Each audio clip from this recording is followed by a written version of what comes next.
Hello guys. तो guys हमारा stereo isomerism चल रहा था और स्टेरियो आइसोमेरिज्म का हम फर्स्ट पार्ट देखे ज्योमेट्रिकल आइसोमेरिज्म। ठीक है, आज हम देखेंगे ऑप्टिकल आइसोमेरिज्म। तो स्टेरियो केमिस्ट्री का स्टेरियो आइसोमेरिज्म का आपका दो ठो पार्ट था, एक था ज्योमेट्रिकल और एक है आपका ऑप्टिकल। तो इस लेक्चर में हम बात करेंगे ऑप्टिकल, और ये ऑप्टिकल आइसोमेरिज्म बहुत दिन तक चलेगा, है ना, 3-4 दिन चल जाएगा। ठीक है, ये बड़ा लेक्चर होगा, ऑप्टिकल से ज़्यादा क्वेश्चन बनता है। ठीक है, तो स्टार्ट करें, चलिए स्टार्ट करते हैं। मेरा नाम है शंकर गुरुम और आप देख रहे हैं ओ लर्निंग पॉइंट। तो इस लेक्चर में हम क्या क्या करेंगे, बहुत बेसिक चीज़ सब हम करेंगे ऑप्टिकल आइसोमेरिज्म का। जैसे हम समझेंगे कि कौन सा कंपाउंड आपका ऑप्टिकली एक्टिव होता है। ठीक है, तो फिर भी यहाँ पर ऑप्टिकली एक्टिव कंपाउंड का कहानी नहीं खत्म होगा, फिर आगे भी चलेगा। ठीक है, हम सिंपल कंपाउंड का हम ऑप्टिकल एक्टिव हो रहा है कि नहीं हो रहा है हम बात करेंगे। और कायरल क्या होता है, ये कायरल क्या होता है, प्लेन ऑफ सिमेट्री थोड़ा बहुत देख लेंगे, है ना, angle of rotation, specific rotation सब देख लेंगे। तो चलिए स्टार्ट करते हैं। तो हेडिंग डालने ऑप्टिकल आइसोमेरिज्म, ऑप्टिकल आइसोमेरिज्म। ठीक है, ऑप्टिकल आइसोमेरिज्म, जैसे यहां पर पता चल रहा है ऑप्टिकल मतलब यहां पर कुछ लाइट का कहानी है ना। तो वैसे ऑप्टिकल आइसोमेरिज्म हम क्या जानते हैं, यहां पर बस लाइट का खेल है। ठीक है, पीपीएल का खेल है, प्लेन पोलराइज्ड लाइट। ठीक है, अब देखो सिंपल ऑप्टिकल आइसोमेरिज्म क्या होता है ना, सिंपल ऐसा कंपाउंड, ध्यान सुनना, कंपाउंड्स और सब्सटेंस कहो, कंपाउंड्स या तो फिर सब्सटेंस कहो, यहां पर आपको कंपाउंड सबका, ध्यान सुनना, कंपाउंड्स सबका हैव सेम फॉर्मूला होगा, हैव सेम मॉलिक्यूलर फॉर्मूला और स्ट्रक्चरल फॉर्मूला कहो। Compounds have same molecular formula but they can not superimposed, ये बहुत इंपॉर्टेंट वर्ड है, superimpose to each other. मतलब दो कंपाउंड सुपर इम्पोज नहीं होते हैं। जैसे मेरा ये दो हाथ ऐसे मैं रखूं तो ये सुपर इम्पोज नहीं हो रहे है ना, एक हाथ के ऊपर पूरा ऐसे नहीं आ रहे, ये ऐसे आ रहे हैं। जैसे एक मिरर इमेज कह सकते हैं, है ना, एक दूसरे का मिरर इमेज जो कि सुपर इम्पोज नहीं हो पाते। तो ये होता है आपका ऑप्टिकल आइसोमेरिज्म, जहां पर कि कंपाउंड्स का दो कंपाउंड आपका सुपर इम्पोज नहीं होते हैं, तो उसको हम ऑप्टिकल आइसोमर बोल देते हैं। अब पूरा ये कहानी चलेगा, है ना। चलिए अब ऑप्टिकल आइसोमेरिज्म हम धीरे धीरे आगे बढ़ेंगे कि इसके अंदर क्या क्या चीज़ें हमको सीखने को मिलता है। तो सबसे पहले तो हम बात करेंगे प्लेन पोलराइज्ड लाइट का, प्लेन पोलराइज्ड लाइट। अब मैं जो बोल रहा हूँ पहले लिखते जाओ, समझते जाओ, ठीक है, सब समझ में आएगा भाई। इसको हम PPL बोल देते हैं, प्लेन पोलराइज्ड लाइट। अब ये प्लेन पोलराइज्ड लाइट क्या होता है, यानी लाइट ही है ये, लेकिन यहाँ पर थोड़ा इसका हम प्रोडक्शन देखेंगे कि कैसे बनता है, PPL कैसे बनता है। चलिए उसके लिए हम एक एक्सपेरिमेंट करेंगे। ठीक है, चलिए मैं एक सोर्स ऑफ लाइट लिया। ठीक है, ये आपका एक लाइट का सोर्स है, कोई भी लाइट सोर्स है ना, ये आपका सोर्स ऑफ मोनोक्रोमेटिक लाइट है, मोनोक्रोमेटिक लाइट है। मोनोक्रोमेटिक लाइट मतलब ऐसा लाइट जिसका कि एक वेवलेंथ हो, वन वेवलेंथ, जैसे आप सोडियम लैंप कहो ये सब का। ठीक है, वन वेवलेंथ, सिंपल समझो, जिसका कि एक वेवलेंथ हो। ठीक है, अब ये लाइट का रे गया। ठीक है, अब मैं यहां पर क्या क्या एक प्रिज्म रखा। ठीक है, एक आपका ये प्रिज्म है, ये निकल प्रिज्म है। क्या है, निकल प्रिज्म। देखो भाई पीपीएल क्या होता है, कैसे बनता है, सब हम बात कर रहे हैं। निकल प्रिज्म होता है।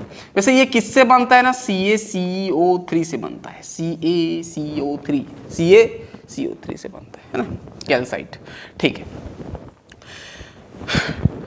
निकल प्रिज्म जो कि बना हुआ होता है ये कंपाउंड से CaCO3। ठीक है ना, समझ में आ रहा है, दिख रहा है पूरा अच्छे से। ठीक है, अब इसको, ये तो लाइट गया भाई, ठीक है, इधर पास किया।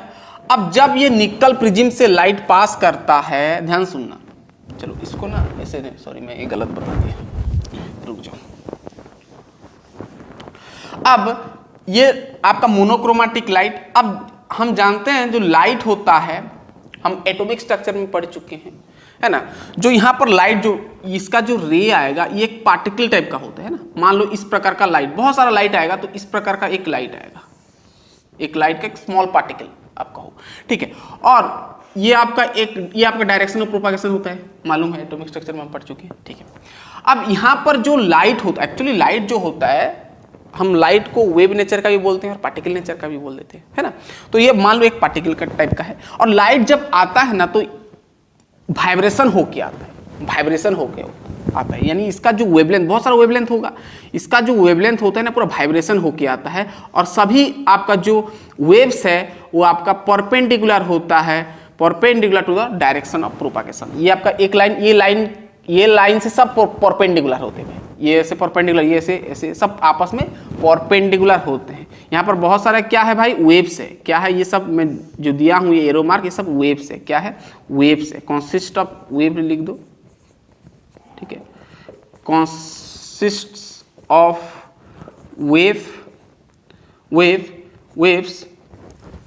वेव्स हैविंग, ध्यान सुना, वेव्स हैविंग वाइब्रेशन। क्या हो रहे हैं भाई, वाइब्रेशन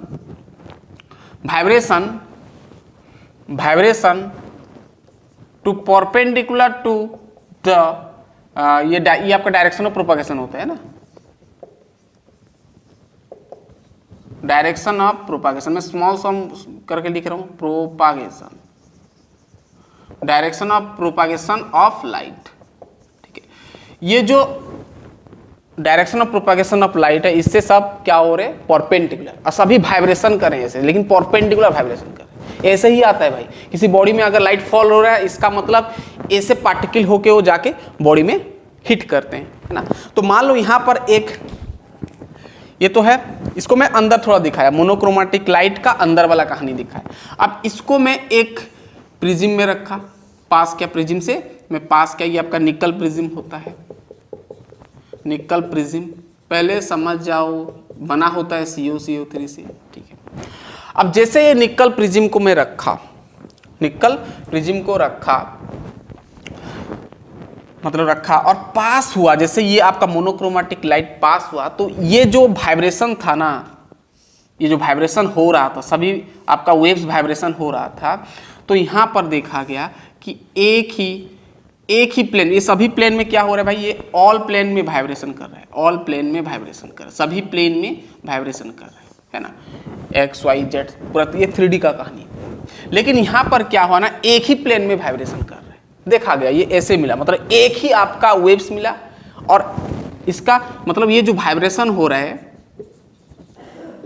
ये जो वाइब्रेशन हो रहा है आपका ओनली वन प्लेन में हो रहा है, एक ही प्लेन में हो रहा है वाइब्रेशन, एक ही प्लेन में से वाइब्रेशन, ठीक है। तो ये आपका क्या होता है, ये आपका क्या होता है, ये आपका होता है क्या, इसको हम बोलते हैं PPL, यही होता है आपका PPL, यानी प्लेन पोलराइज्ड लाइट। समझ में आया, प्लेन पोलराइज्ड लाइट कैसे बनता है ना, कोई हम एक मोनोक्रोमेटिक लाइट सोर्स लेते हैं, जब पास करता है निकल प्रिज्म से, तब आपका PPL बनता है, सिंपल भाई।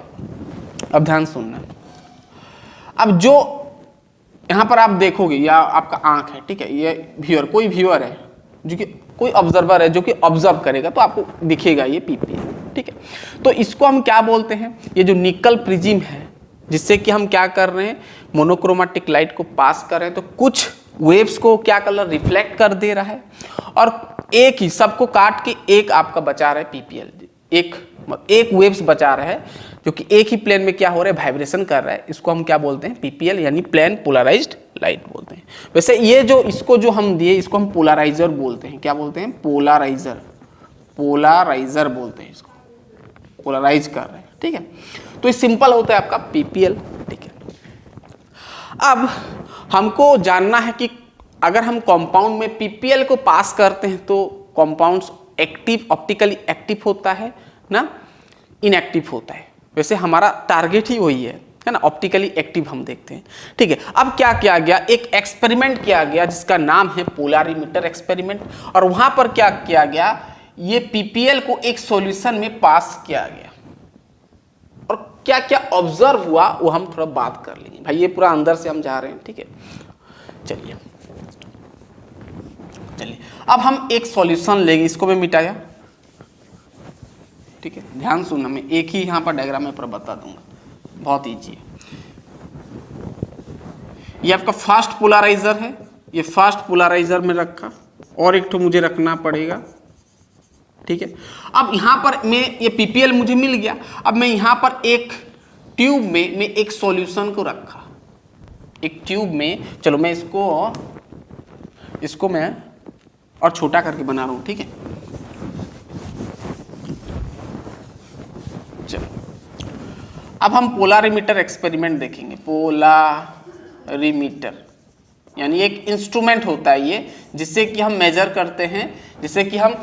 करते हैं, क्या ना, एंगल ऑफ रोटेशन, यानी जो आपका पीपीएल है कैसे रोटेट कर रहा है, यानी सिंपल हम ऑप्टिकली एक्टिव और इनएक्टिव हम बात करते हैं इसमें, ठीक है। एक इंस्ट्रूमेंट होता है ये, इंस्ट्रूमेंट होता है, instrument to measure PPL rotation, ऐसे कहो सिंपल, और कहो ऑप्टिकली एक्टिव और इनएक्टिव पता चलता है। कोई यहाँ पर लाइट का मैं सोर्स लिया, ठीक है, इसको मैं पास किया डायरेक्ट, ठीक है। यहाँ पर जो भी आएगा भाई, मैं यहाँ पर इसका पूरा लाइट का नेचर नहीं बता रहा हूँ, डायरेक्टली लाइट का बीम ऑफ लाइट पास किया निकल प्रिज्म से, ठीक है। ये आपका निकल प्रिज्म, ठीक है। अब निकल प्रिज्म से पास किया तो बन गया एक क्या, ये आपका पीपीएल। फिर पीपीएल यहाँ पर मैं रखा एक ट्यूब, और ट्यूब में मुझे जिस कंपाउंड का चाहिए, वैसे हम यहाँ पर कंपाउंड का बात करें, सब्सटेंस का, हमको कंपाउंड को चेक करना है कि आपका ऑप्टिकली एक्टिव होगा कि नहीं होगा, तो हमको कुछ सैंपल लेना पड़ेगा, कुछ सॉल्यूशन। तो यहाँ पर कुछ सॉल्यूशन रखा भाई, यहाँ पर कुछ मैं सॉल्यूशन रखा, ठीक है, कुछ सॉल्यूशन में यहाँ पर रखा ये ट्यूब में। इसको वैसे पोलरिमीटर ट्यूब बोलते हैं, क्या बोलते हैं, पोलरिमीटर ट्यूब बोलते हैं, पोलरिमीटर ट्यूब, ठीक है। और ये आपका सॉल्यूशन का लेंथ है, ठीक है, क्लियर बात, ठीक है। अब ये आपका फास्ट पोलराइजर है, ये फास्ट पोलराइजर, ये पोलरिमीटर ट्यूब, इधर से मैं, है ना, ये आपका क्या पास किया भाई, ये पीपीएल है, पीपीएल पास हुआ, पीपीएल इधर पास हुआ, है ना, इधर पीपीएल है, ये पीपीएल पास हो रहा है ना, फर्दर पास हो रहा है, एक थोड़ी ना पास हो रहा है, बहुत सारे पीपीएल यहाँ पर पास हो रहे हैं, ठीक है। अलग अलग डायरेक्शन एंगल हो सकता है भाई, है ना। चलिए अब ये जब पास हुआ, फिर मैं यहाँ पर क्या किया, जब पीपीएल पास हुआ तो फिर मैं इधर और एक पोलराइजर को रखा, जिससे कि मैं ऑब्जर्व कर सकता हूं, ठीक है। एक पोलराइजर रखा, ये सेकंड वाला पोलराइजर है, ये आपका फर्स्ट पोलराइजर था, और ये आपका सेकंड पोलराइजर, ठीक है। अब मुझे देखा गया, मैं यहां पर खड़ा रहा, ये ऑब्जर्व है जो कि देख रहा है, ठीक है, ये सब कहानी। अब उसको क्या पता चल रहा है, जब वो देखा तो यहां पर ये क्या है, तो यहां पर देखो, ये आपका मोनोक्रोमेटिक लाइट आया, पीपीएल बना, पीपीएल से जब हम सॉल्यूशन में पास करते हैं तो सॉल्यूशन से पास किया, फिर और एक क्या रखा गया, सेकंड पोलराइजर रखा गया, फिर यहां पर देखा गया कि और एक पीपीएल मिल रहा है, यानी पीपीएल मतलब पीपीएल तो पीपीएल मिलेगा, प्लेन पोलराइज मिलेगा भाई, पीपीएल है ये, लेकिन देखा गया कि ये पीपीएल रोटेशन कर रहा है, क्या कर रहा है, रोटेशन। अब जिधर भी रोटेशन कर सकता है, इधर कर सकता है या तो फिर इधर कर सकता है, ये डायरेक्शन में कर सकता है या तो फिर ये डायरेक्शन में कर सकता है ना। तो जो रोटेशन हो रहा है यहाँ पर, जिस एंगल से रोटेशन हो रहा है, उसको नाम देते हैं अल्फा, है ना, एंगल ऑफ रोटेशन बोलते हैं, क्या बोलते हैं, एंगल ऑफ रोटेशन। यानी पीपीएल क्या कर रहा है भाई, रोटेट कर रहा है। ये एक्सपेरिमेंट से पता चला जब सॉल्यूशन में दिए, तो जब सॉल्यूशन में पीपीएल पास किए तो पीपीएल आपका क्या कर रहा है, रोटेट कर रहा है, क्लॉकवाइज या तो फिर एंटी क्लॉकवाइज। तो उन्होंने कंडीशन बताया, उन्होंने बोला कि जो यहाँ पर पीपीएल रोटेट कर रहा है क्लॉक या फिर एंटी क्लॉकवाइज, इसको हम नाम देते हैं क्या, angle of rotation, angle of rotation, angle of rotation, यानी कितना एंगल में रोटेशन कर रहा है आपका पीपीएल, ठीक है। इसको नाम रखा गया एंगल ऑफ रोटेशन, जिसको हम बोलते हैं अल्फा, ठीक है। सॉल्यूशन क्या रखा गया, कोई भी सॉल्यूशन आपका हो सकता है, और उन्होंने कहा, एक्सपेरिमेंट से ये सब पता चला है, ठीक है, आपको ये सब समझना पड़ेगा। उन्होंने कहा कि अगर सैंपल में पीपीएल को पास कर रहे हैं, तो जो पीपीएल अगर क्लॉकवाइज घूमता है, ध्यान सुना, अगर पीपीएल प्लेन पोलराइज लाइट अगर क्लॉकवाइज घूमता है, क्लॉकवाइज है ना, यानी राइट साइड में घूमता है, आप कहो यानी राइट साइड में घूमता है, तो वो आपका क्या हो जाएगा, उसको हम नाम देते हैं डेक्स्ट्रो रोटेटोरी, डेक्स्ट्रो रोटेटोरी। इसको हम कैपिटल डी या फिर स्मॉल डी में नाम देते हैं और सिंबल लगाते हैं प्लस। ठीक है, अगर कोई कंपाउंड अगर पीपीएल को अगर राइट साइड में घुमा रहे हैं, यानी क्लॉकवाइज डायरेक्शन में ऐसे घुमा रहे हैं, ऐसे घुमा रहे हैं, तो हम उसको क्या नाम देंगे, प्लस। जो भी कंपाउंड होगा आगे प्लस देंगे और डी देंगे। ठीक है, अगर पीपीएल को, ध्यान सुना, अगर पीपीएल को एंटी में घुमा रहा है तो वो आपका हो जाता है लिबोरोटेटरी, लिबोरोटेटोरी, लिबोरोटेटोरी, रोटेटोरी। ये पूरा अंदर वाला कहानी है। इसको हम नाम देते हैं कैपिटल एल या फिर माइनस में सिंबल, हम सिंबल जो लगाते हैं माइनस। ठीक है, तो उन्होंने कहा कि कोई अगर सैंपल में हम पीपीएल को पास करते हैं तो या तो दो पॉसिबिलिटीज हो सकता है, या तो पीपीएल राइट साइड में घूमे, अगर राइट साइड में घूमता है तो हम डेक्स्ट्रो रोटेटरी आइसोमर बोल सकते हैं, अगर लेफ्ट में घुमा रहा है तो माइनस हो जाएगा, यानी लेबो रोटेटरी हो जाएगा। ठीक है, अगर ये दोनों कुछ, अगर पीपीएल रोटेट ही नहीं कर रहा है, अगर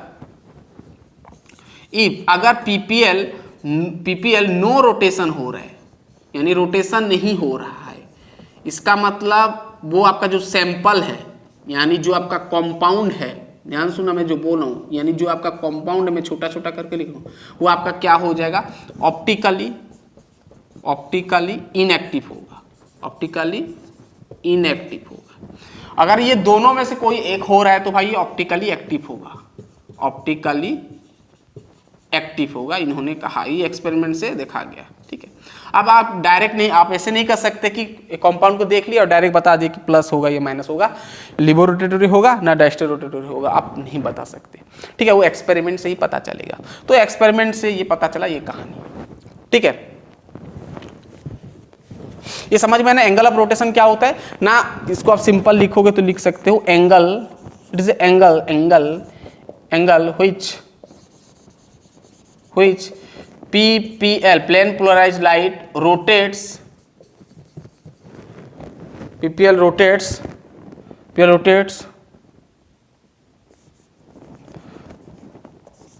on passing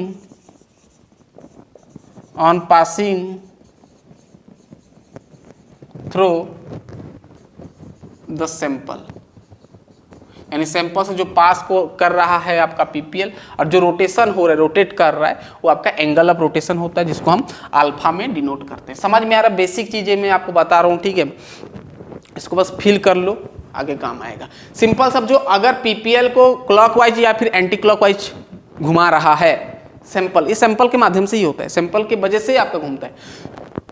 क्लॉकवाइज या फिर एंटी क्लॉकवाइज में अगर घूम रहा है तो आपका ऑप्टिकली एक्टिव होगा। अगर बस ऐसे ही है, एक प्लेन में ही है, खड़ा हुआ है, यानी 0 डिग्री है, तो आपका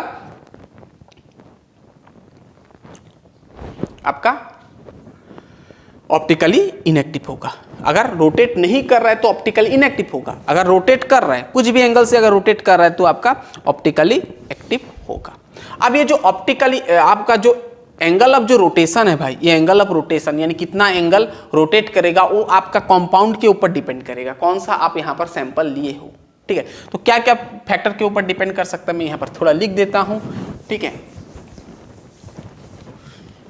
चलिए हो गया एक्सपेरिमेंट। चलिए समझ में आ गया, ये अंदर वाला कहानी हम देखें कि एक्टिव और इनएक्टिव वाला कहानी। ठीक है, अभी जो एंगल ऑफ रोटेशन है ये बहुत सारे फैक्टर के ऊपर डिपेंड करता है ना, कौन सा एंगल आपका होगा, एंगल कितना होगा, एंगल ज़्यादा होगा ना कम होगा। ठीक है, तो बहुत कुछ फैक्टर्स को डिपेंड करता है। तो यहाँ पर अल्फा लिख दो, अल्फा डिपेंड्स, अल्फा क्या क्या डिपेंड्स कर सकता है भाई। पहले तो आप कौन सा नेचर का आप सॉल्यूशन लिए हो, है ना, नेचर ऑफ सॉल्यूशन। ठीक है, दूसरा आपका टेम्परेचर ऑफ सैंपल के ऊपर डिपेंड करेगा, टेम्परेचर ऑफ सैंपल के ऊपर डिपेंड करेगा, कौन सा सैंपल का लिए हो, कौन सा मतलब टेम्परेचर, सॉरी सैंपल का टेम्परेचर है आपका, है ना। 3 नंबर आपका लेंथ ऑफ सॉल्यूशन का लेंथ के ऊपर डिपेंड करेगा, यानी पोलारिमीटर ट्यूब है ना, उसका जो मैं बताया था पोलारिमीटर ट्यूब जो है ना सिलिंड्रिकल होता है सिर्फ, उसका लेंथ के ऊपर डिपेंड करेगा। 4 नंबर आपका और भी बहुत सारे फैक्टर्स हो सकता है ना, जैसे सॉल्यूशन का कॉन्सेंट्रेशन के ऊपर डिपेंड करेगा, कॉन्सेंट्रेशन ऑफ सॉल्यूशन का कितना कॉन्सेंट्रेशन है ना।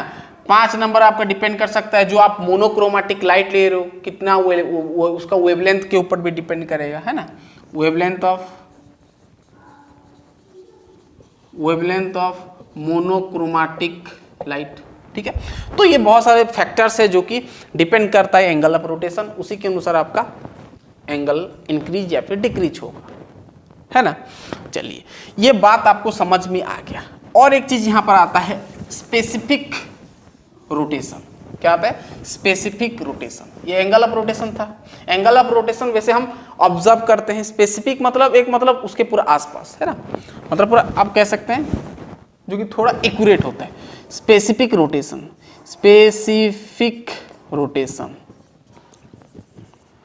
वैसे स्पेसिफिक रोटेशन को हम डिनोट करते हैं किसमें? स्पेसिफिक रोटेशन मतलब कितना आपका स्पेसिफिक रोटेशन कर रहा है, पीपीएल, है ना। तो ये इसको हम डिनोट करते हैं इस प्रकार, ये लैम्बडा ए टी। इसका जो फॉर्मूला होता है थीटा बाई एल इंटू सी। ये फॉर्मूला को नोट कर लो, ये बोर्ड में पूछ सकता है, ठीक है, आपका कंपटीशन में डाउट है, ठीक है। चलिए अब इसका जो मतलब है, थीटा मतलब क्या होता है भाई? थीटा मतलब आपका क्या होता है ना, ऑब्जर्व एंगल, यानी कितना आप एंगल ऑब्जर्व कर रहे हो, है ना, इधर से देख रहे हो, पीपीएल का एंगल, है ना, ऑब्जर्व एंगल, जो कि आपको गिवन होता है क्वेश्चन में, और आपका एक्सपेरिमेंट से कहानी अलग मिलेगा। और एल आपका क्या होता है? Length of polarimeter tube, polarimeter का ट्यूब यानी सॉल्यूशन का लेंथ का हो, है ना। सी आपका क्या होता है? कॉन्सेंट्रेशन ऑफ सॉल्यूशन इन ग्राम पर सीसी लेते हैं, ग्राम पर सीसी, ध्यान देना। और यहां पर टी मतलब टेम्परेचर, जानते हो, टी मतलब टेम्परेचर सॉल्यूशन का। यहां से एक सवाल हम कर लेंगे। और लैम्बडा आपका जानते हो ये वेवलेंथ होता है, क्या होता है? वेवलेंथ लाइट का भाई, वेवलेंथ ऑफ लाइट, ठीक है। ये सब थ्योरेटिकल है, ठीक है। चलिए इतना लिखिए, एक सवाल हम कर लेंगे इससे रिलेटेड, है ना, इसके बेस पे हम कर लेंगे एक सवाल। चलिए लिख ले इतना, ठीक है, लिख ले इतना। चलिए अंदर का कहानी है, थोड़ा बहुत एक्सपेरिमेंट हम किए, ठीक है। बस आपको यहाँ से फील लेना है, यहाँ से सवाल बहुत कम बनेगा, ठीक है। आगे आगे हम करेंगे भाई optically active, inactive, plane of symmetry, उधर से आपका सवाल बन जाता है। यह बस बोर्ड के लिए मैं आपको बता दिया। चलिए फॉर्मूला समझ में आया? फॉर्मूला समझ में आया? स्पेसिफिक रोटेशन अगर पूछ लिया तो भाई अल्फा डायरेक्ट लिखो, है ना। इसका जो फॉर्मूला होता है, ठीक है, इसका जो फॉर्मूला थीटा अपन करना है एल इंटू सी करना है, ये फॉर्मूला होता है। आपको सब गिवन दे देगा। चलिए एक सवाल मैं आपको करवा देता हूँ, ठीक है। चलिए एक सवाल कर लो। 2.5 gram of N optically active, है ना, जो सब्सटेंस लिया गया ऑप्टिकली एक्टिव लिया गया, optically active substance in 10 ml, optically active substance लिया गया, कितना वॉल्यूम है? 10 ml है, ठीक है। 10 ml solution cause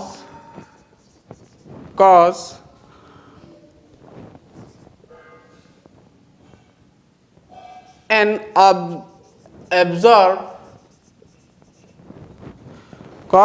observed rotation of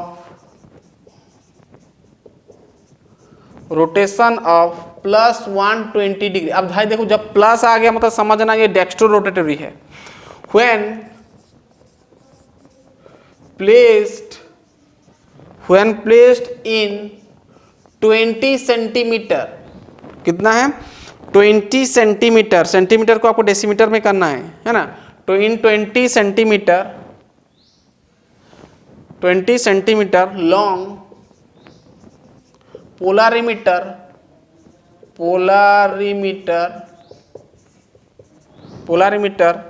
tube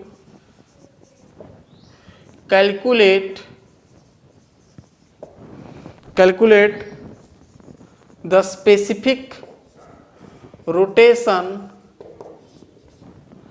of compound।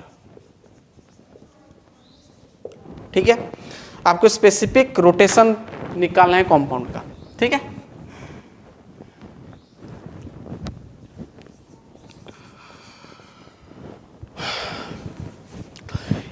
कितना ग्राम है भाई, ये कितना सब्सटेंस का वॉल्यूम है 10 ml, इतना gram of N optically active substance in कितना ml, इतना ml, मतलब ये वॉल्यूम है आपको, ये यानी कॉन्सेंट्रेशन आपका हो। तो आपको यहाँ पर पहले तो कॉन्सेंट्रेशन निकालना है। कैसे निकालोगे, 2.5 ग्राम है ना, तो आपको सीसी में ग्राम पर सीसी चाहिए, तो 10 डिवाइड कर लो, है ना। तो ये वॉल्यूम डिवाइड कर लो, तो आपका आ जाएगा 10 डिवाइड करोगे तो 0.25 ग्राम पर सीसी मिल जाएगा। ठीक है, अब लेंथ ऑफ सॉल्यूशन, पोलारिमीटर का लेंथ कितना दिया, 20 सेंटीमीटर दिया है ना, ये भाई बहुत सिंपल है, 20 सेंटीमीटर दिया है।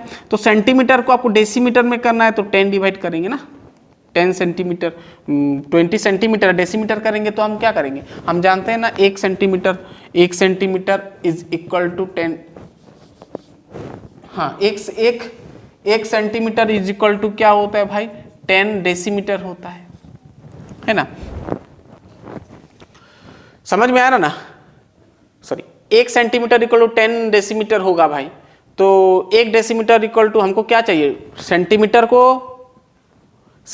को डेसीमीटर चाहिए ना, तो 1 सेंटीमीटर इक्वल टू 10 डेसीमीटर हुआ है ना। तो 1 डेसीमीटर इक्वल टू 1/10 होगा, हाँ ठीक है, 1 सेंटीमीटर इक्वल टू 10 डेसीमीटर। ठीक है, तो 10 डिवाइड कर दिया, तो भाई आपका आ जाएगा 2 डेसीमीटर। ठीक है, डीएम में लिख दे रहा हूँ। ठीक है, आपको डेसीमीटर में लेना है हमेशा, याद रखना। ठीक है, अब क्या चाहिए, थीटा जो ऑब्जर्व जो हुआ है ना, जो ऑब्जर्व रोटेशन कितना है भाई, +120 डिग्री। अब भाई प्लस लगा है, मतलब प्लस किस में लगता है, जब पीपीएल आपका राइट साइड में घूमे तब लगता है ना, यानी डेक्स्ट्रो रोटेटरी आप कह सकते हैं। इतना हो गया, अब कुछ नहीं भाई, फॉर्मूला डाल लो, स्पेसिफिक रोटेशन का फॉर्मूला ये अल्फा, ये आपका है lambda T is equal to theta आपका है 120/L आपका आया 2 है ना 0.25। अब सबको अगर आप कैलकुलेट करोगे तो आपको मिल जाएगा +268 डिग्री। अब भाई देखो प्लस आया, इसका मतलब ये आपका डेक्स्ट्रो रोटेटरी है, डेक्स्ट्रो रोटेटरी होगा, यानी पीपीएल को किधर घुमाएगा, राइट तरफ घुमाएगा, यानी क्लॉकवाइज घूमेगा। ठीक है, तो सिंपल सवाल ये बोर्ड के लिए अगर आ सकता है तो आएगा। ठीक है, चलिए हम अब आगे बढ़ते हैं। ठीक है, हो गया, चलिए लिख लिए, दिख रहा है, चलिए लिखें इतना, फिर हम जाएंगे plane of symmetry. Plane of symmetry,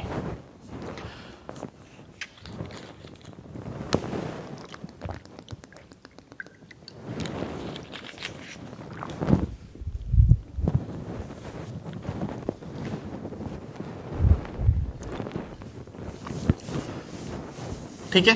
चलिए अब हेडिंग डालें प्लेन ऑफ सिमेट्री। अब plane of symmetry, axis of symmetry, कहानी खत्म नहीं होगा, अभी 2-3 लेक्चर में पूरा कहानी खत्म आएगा। अब ये एक लेक्चर में आपको प्लेन ऑफ सिमेट्री पूरा समझ में नहीं आएगा, क्योंकि अब मैं जो बताऊंगा वो सिंपल ऊपर बता रहा हूँ। ठीक है, धीरे धीरे हम एडवांस करेंगे। ठीक है, क्योंकि सभी कंपाउंड का अलग अलग कहानी हो जाता है ना। Plane of symmetry, PLANE, plane of symmetry.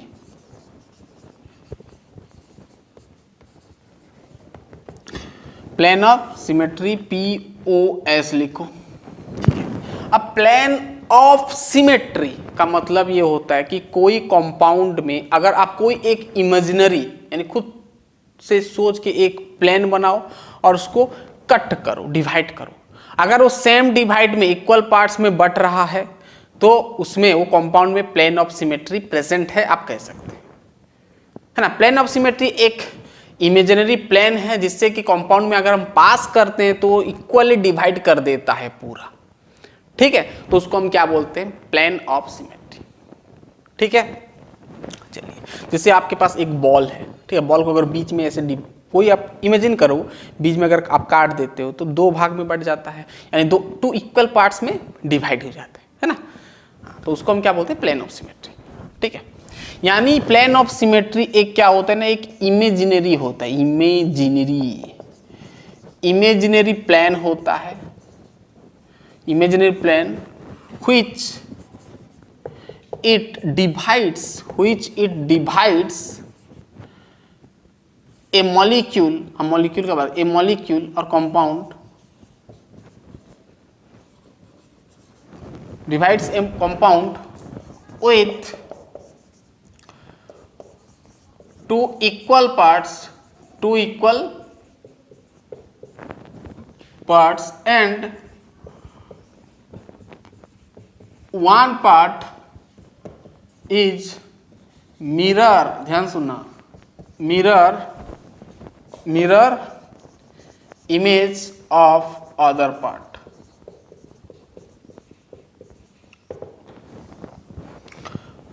another part।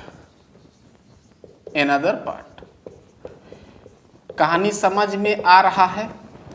क्या बोले, कोई आपके पास मान लो ये आपके पास एक कंपाउंड है, एक सर्कुलर टाइप का। अगर मैं एक इमेजिन करना है आपको इमेजिन एक प्लेन डालना है, मान लो यहाँ पर मैं एक प्लेन रख दिया बीच में, तो फिर ऐसे भी रख दो, ठीक है, मैं ऐसे रख दिया, तो भाई ये दो भाग में बट रहा है ना, एक तो ये बट गया, अगर मैं काट दिया बीच में, ठीक है, तो एक ये हो गया और ये एक हो जाएगा, ठीक है, काट देना बीच में, दो सेम इक्वल पार्ट्स बन गए। क्या ये दोनों आप एक दूसरे का मिरर इमेज है ना भाई, मिरर इमेज है, यानी ये मिरर इमेज है, ठीक है, क्लियर बात। जैसे मैं बोलूं आपका इंग्लिश लेटर अल्फाबेट लेटर ओ, ये ओ ही है, ओ का मिरर इमेज आपका ओ ही मिलेगा, है ना। वैसे इसको मैं काटूंगा तो ये आपका एक दूसरे का मिरर इमेज बन जाएगा, है ना। प्लेन ऑफ सिमेट्री यहाँ पर प्रेजेंट आप कह सकते हैं। जैसे मैं एक कंपाउंड का ले जा रहा हूँ, ठीक है, अब आपको समझ में आएगा।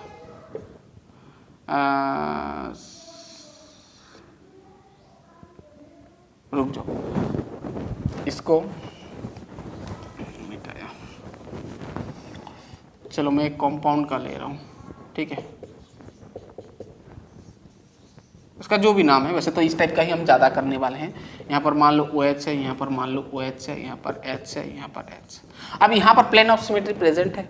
अब देखो ये इमेजिन करो, अब बीच में हम यहाँ पर प्लेन डाल सकते हैं, ऐसे ऐसे प्लेन डाल सकते हैं, फिर ऐसे कट लगा सकते हैं, ऐसे कट लगा दो, ठीक है, यहाँ पर ऐसे कट लगा दो, यहाँ पर कट लगाओगे, दो इक्वल पार्ट्स में बट जाएगा, ठीक है, दो इक्वल पार्ट्स में बट गया, तो ये आपका क्या हो गया भाई, प्लेन ऑफ सिमेट्री। यहाँ पर प्लेन ऑफ सिमेट्री प्रेजेंट आप कह सकते हैं, यहाँ पर प्लेन ऑफ सिमेट्री प्रेजेंट है, ठीक है, सिंपल भाई। प्लेन ऑफ सिमेट्री समझो। वैसे और बहुत सारे मॉलिक्यूल्स में हम प्लेन ऑफ सिमेट्री डालना सिखाएंगे आपको, ठीक है।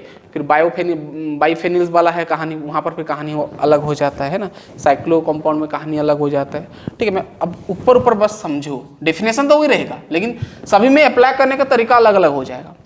प्लेन ऑफ सिमेट्री जिस कंपाउंड में अगर प्रेजेंट होगा, ध्यान देना, वो आपका ऑप्टिकली इनएक्टिव होता है, ऑप्टिकली इनएक्टिव होगा। जैसे मैं मान लो आपको एक प्रकार का यहाँ पर एक कंपाउंड बना के दिया, ठीक है, यहाँ पर एक मान लो कोई एक कंपाउंड है भाई, है ना, इस प्रकार का कंपाउंड है। क्या यहाँ पर प्लेन ऑफ सिमेट्री आप डाल सकते हो? क्या यहाँ पर आप प्लेन ऑफ सिमेट्री डाल सकते हो? मान लो इस प्रकार का, चलो जैसे मैं बनाया था ऐसे, यहाँ पर डाल सकते हो? नहीं। मान लो यहाँ पर ABC 3 कंपाउंड है, यहाँ पर प्लेन ऑफ सिमेट्री कैसे अप्लाई करो? ठीक है, तो आप अप्लाई नहीं कर सकते, ठीक है। वैसे इसका बहुत कहानी है, वैसे हम नहीं कह सकते कि यहाँ पर अप्लाई नहीं कर सकते, कर भी सकते हैं, ठीक है, लेकिन कहानी अलग है। तो क्या आपको कायरल में समझ में आएगा? रुक जाओ। सिंपल समझो कि प्लेन ऑफ सिमेट्री अगर जिस मॉलिक्यूल के हम इक्वल पार्ट्स में अगर डिवाइड कर सकते हैं तो वहाँ पर प्लेन ऑफ सिमेट्री प्रेजेंट है हम कह सकते हैं। ठीक है, इतना बस याद रखो, वैसे तो बहुत बहुत आएगा धीरे धीरे, रुक जाओ। समझ में आया, यहाँ पर प्लेन ऑफ सिमेट्री है, यानी हम इसको सिमेट्री भी बोलते हैं, सिमेट्रिकल मॉलिक्यूल बोलते हैं, यानी सिमेट्री बोलते हैं इसको। क्या बोलते हैं? सिमेट्री। सिमेट्री है ना, इक्वल पार्ट्स में हम डिवाइड कर पाते हैं इसको, तो सिमेट्री नाम दे देते हैं। ठीक है, ठीक है।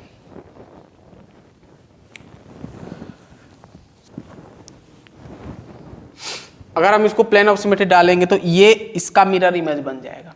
ठीक है, ये इसका मिरर इमेज, या तो फिर कहो ये इसका मिरर इमेज बन जाएगा। ठीक है, तो सिंपल, तो इसको हम क्या बोलते हैं? Plane of symmetry. समझ में आ गया, और कुछ नहीं ज़्यादा, हम आगे आगे बहुत कंपाउंड्स में हम अप्लाई करेंगे प्लेन ऑफ सिमेट्री, बस हम आपको डेफिनेशन और कुछ एग्जांपल दिया। चलिए, अब आता है आपका एसिमेट्रिक कार्बन। ये आपका सिमेट्रिक था, ये आपका सिमेट्रिकल मॉलिक्यूल था, है ना। अब समझते हैं एसिमेट्रिक कार्बन क्या होता है। एसिमेट्रिक कार्बन, एसिमेट्रिक कार्बन क्या बोल, इसको हम स्टार में ऐसे मतलब रिप्रेजेंट करते हैं, है ना, स्टार में। इसको हम कायरल कार्बन भी बोलते हैं। यहां से तो कहानी आपका आएगा कायरल कार्बन। अब जितना भी पढ़े हो बेसिक सब छोटा छोटा चीज था, कायरल कार्बन। ठीक है, एसिमेट्रिक कार्बन क्या होता है? ऐसा कार्बन जो कि सराउंडेड होता है, जो कि सराउंडेड फोर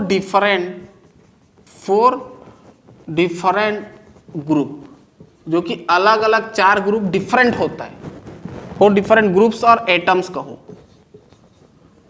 ठीक है, जैसे मान लो आपके पास कोई एक कंपाउंड है ए, और ये मान लो 4 कंपाउंड को, अलग अलग कंपाउंड को बिठाया हुआ है, एक्स वाई जेड मान लो टी है, तो अलग अलग आपका क्या है ना, ग्रुप को अगर रखा है, तो ये जो कार्बन है बीच वाला कार्बन, इसको हम क्या बोलते हैं? एक कायरल कार्बन बोलते हैं। क्या बोलते हैं? कायरल कार्बन बोलते हैं। क्या बोलते हैं? Chiral carbon. और इसको हम ऐसे स्टार में रिप्रेजेंट करते हैं, इसको हम क्या बोलते हैं? Chiral carbon.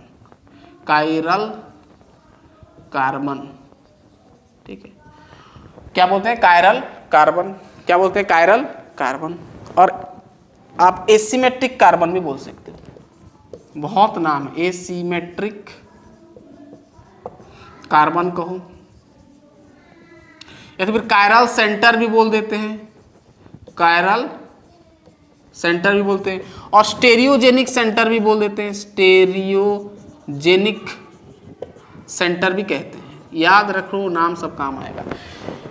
ऐसा कंपाउंड जिसमें कि सेंटर मतलब कार्बन, अगर कार्बन का चारों तरफ अलग अलग डिफरेंट ग्रुप लगा है तो उसको हम कायरल कार्बन बोलेंगे, एसिमेट्रिक कार्बन बोलेंगे, कायरल सेंटर बोल सकते हैं, स्टीरियोजेनिक सेंटर भी बोलते हैं। इतना याद रखो। ठीक है, जैसे मान लो मैं आपके पास एक कंपाउंड रखा है, यहाँ पर मान लो CH3 है, यहाँ पर मान लो H है, यहाँ पर मान लो आपका है मान लो यहाँ पर है आपका क्लोरीन है, यहाँ पर मान लो कोई एक Br है। ठीक है, तो ये अलग अलग ग्रुप रखा है, तो हम इसको बोल सकते हैं क्या? Chiral carbon. और ये पूरा को हम कायरल मॉलिक्यूल भी बोलते हैं। क्या बोलते हैं? कायरल मॉलिक्यूल बोलते हैं। कायरल मॉलिक्यूल मतलब ऐसा मॉलिक्यूल जहां पर कि कार्बन अलग अलग ग्रुप को रखा रहता है, उसको हम क्या बोलते हैं? Chiral molecule. ठीक है, अब यहीं से तो कहानी सवाल बन जाता है। ठीक है, अब कायरल मॉलिक्यूल का खास बात यह है कि अगर ये सब का हम मिरर इमेज को देखें, मिरर इमेज सुपर इम्पोज नहीं होते हैं, यानी जो आपका कायरल मॉलिक्यूल होता है, ध्यान सुनो, यानी जो कायरल मॉलिक्यूल होगा वो आपका not super impossible, not super impossible, not super impossible of their mirror image. मैं जो बोल रहा हूँ पहले समझो। ठीक है, मिरर इमेज यानी एक दूसरे का मिरर इमेज नहीं होता है कायरल मॉलिक्यूल का। ठीक है, अब याद रखना इसको। जैसे मैं आपको एक एग्जांपल बताता हूँ, जैसे ये मेरा हाथ है, 1 2 3 4 2 4 5, ठीक है, ये हाथ है एक। ठीक है, अब इसका मिरर इमेज ये आ गया, इसका मिरर इमेज ये आ गया, 1 2 3 4 5, ठीक, ये हाथ आ गया। ठीक है, अब ये एक दूसरे का मिरर इमेज नहीं हो सकता। आप देखो भाई, इसको मिरर इमेज है लेकिन मिरर इमेज है लेकिन सुपर इम्पोज नहीं हो पाएगा। अगर इसको मैं ऐसे रखूंगा तो सुपर इम्पोज नहीं हो पा रहे, पूरा बैठ पा रहे क्या, नहीं बैठ पा रहे, देखो। तो ये सुपर इम्पोज नहीं होते हैं, ध्यान देना, कायरल मॉलिक्यूल कभी भी सुपर इम्पोज नहीं होता है। इसी वजह से ये क्या होते हैं ना, ऑप्टिकली एक्टिव होते हैं, ऑप्टिकली एक्टिव होते हैं, यानी ये पीपीएल को घुमा सकता है, पीपीएल को रोटेट कर सकता है, ऑप्टिकली एक्टिव होता है। ध्यान देना, कायरल कार्बन अगर प्रेजेंट है या तो फिर कहूँ कायरल मॉलिक्यूल प्रेजेंट है तो आपका ऑप्टिकली एक्टिव होता है। ये तो बस ऐसे में बोल दिया, लेकिन आगे फिर आपको पता चलेगा कि कायरल कार्बन होते हुए भी आपका ऑप्टिकल एक्टिव नहीं होता है, वो दूसरा कंपाउंड सब, उसका भी एक्सेप्शन है भाई बहुत। मैं जो बोल रहा हूँ फिलहाल वही समझो, ठीक है। अगर सिंपल हम हाइड्रोकार्बन का देखेंगे तो समझेंगे कि कायरल कार्बन है मतलब ऑप्टिकली एक्टिव हम मान लेंगे, ठीक है। ऑप्टिकली एक्टिव, ऑप्टिकली एक्टिव, समझ में आ रहा है पूरा, समझ में आ रहा है। और यहां पर प्लेन ऑफ सिमेट्री नहीं होता है, no plane of symmetry, no plane of symmetry. और सिमेट्री, प्लेन ऑफ सिमेट्री नहीं प्रेजेंट नहीं होता है। यानी आप कह सकते हैं कि ऑप्टिकली एक्टिव का कंडीशन क्या है, यहां पर लिखें, फिर मैं कुछ लिखें, अभी फिलहाल के लिखें कि condition for optically active, condition क्या है, ऑप्टिकली एक्टिव कंपाउंड का कंडीशन क्या है। पहला तो शुड हैव, ध्यान सुनना, शुड हैव कायरल कार्बन होना चाहिए। कायरल कार्बन मतलब कार्बन, ऐसा कार्बन जो कि चारों अलग अलग ग्रुप रखा हो। दूसरा, और स्टेरियोजेनिक सेंटर भी कह सकते हो। दूसरा कि should not have plane of symmetry. बस ये दो कंडीशन याद रखो, लेकिन ये सभी मॉलिक्यूल्स के में आप अप्लाई नहीं कर सकते, इसका भी एक्सेप्शन आ जाएगा, फिर भी याद रख लो। छोटा छोटा कंपाउंड का आप यहाँ पर ये अप्लाई कर सकते हो कि अगर कायरल कार्बन दिख गया, यानी कार्बन के चारों तरफ डिफरेंट ग्रुप्स लगा हुआ है, तो समझ आना वो ऑप्टिकली एक्टिव होगा। और प्लेन ऑफ सिमेट्री नहीं होना चाहिए, दूसरा, ये दो ठो कंडीशन, इसमें ये दोनों में से कोई एक देख लो, काम हो जाएगा, ठीक है। चलिए अब कुछ हम आपको एग्जाम्पल देते हैं, करेंगे, फिर हमारा कहानी खत्म होगा इसका। फिर धीरे धीरे आएगा भाई, बड़ा बड़ा लेक्चर आएगा जहाँ पर आपको पूरा समझ में आएगा, ठीक है, कौन सा कंपाउंड में प्लेन ऑफ सिमेट्री होता है, आपका कायरल कार्बन होते हुए भी कैसे मॉलिक्यूल्स आपका ऑप्टिकली इनएक्टिव होता है, एक एक सबका अलग अलग कहानी होता है। अगर आपको सिंपल कंपाउंड दे दिया है ना, तो आप ये दो कंडीशन को अप्लाई कर सकते हो, ठीक है। कहाँ कहाँ पर एक्सेप्शन लगेगा मैं बताऊंगा धीरे धीरे, मैं जो बोल रहा हूँ पहले नोट करो। चलिए, आपको ऑप्टिकली एक्टिव होगा कि नहीं होगा आपको बताना है, ठीक है। जैसे मैं रखा, पहला वाला एग्जांपल रखा, ऑप्टिकली आपको बताना है, ऑप्टिकली एक्टिव और नॉट आपको बताना है, ठीक है। चलिए, पहला वाला एग्जांपल रखा मैं, प्रोपन 2OL 3-क्लोरो pentane 2-क्लोरो butane N butanol 3-क्लोरो hexane. अब बताओ इसमें से कौन सा ऑप्टिकली एक्टिव होगा, नहीं होगा। चलो इसको मिटाया, समझ में आ गया कि कायरल कार्बन होगा और प्लेन ऑफ सिमेट्री नहीं होना चाहिए। चलिए, अगर आप प्रोपन 2OL को देखेंगे, प्रोपन मतलब आपका आ गया 3 कार्बन, ठीक है। 2 नंबर में OL, यानी 2 नंबर में OH जुड़ेगा, यानी यहाँ पर H2 हो जाएगा, है ना। यहाँ पर H2, यहाँ पर H2, यहाँ पर H।